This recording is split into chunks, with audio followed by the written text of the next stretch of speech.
Rebel Canners teaching all kinds of food preservation, especially the old ways. We could all use a lot more of the old ways these days.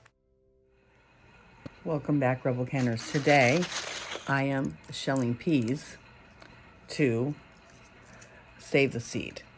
And so I have let my peas dry on the vine, and then I've cut the pods off and brought them in, and I'm just sitting here and shelling them into a bowl.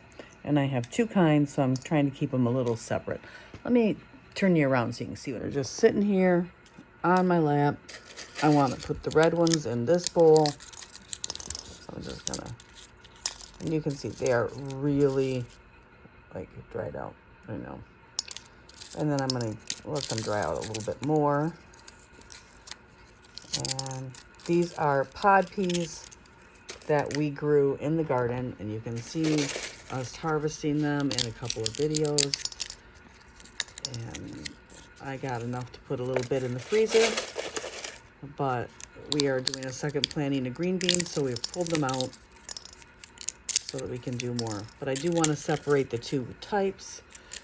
I had one that was just green, and then I had these beautiful red ones, which I love the taste and I love the color. So even though the peas pods with this color, the seeds are just like regular seed.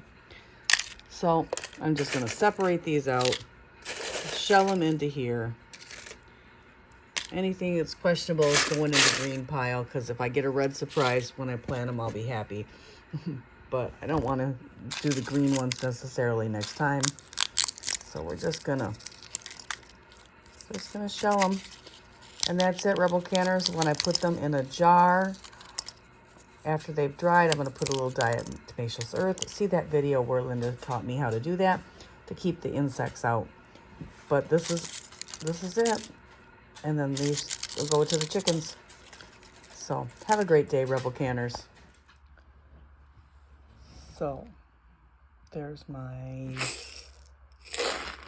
red pod peas and my English peas. And I love these nice heavy jars for saving seeds.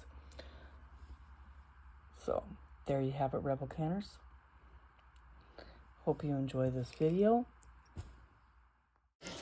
All 3 Rebel Canners cookbooks are available on Amazon for sale, including the recipe piles from the Facebook.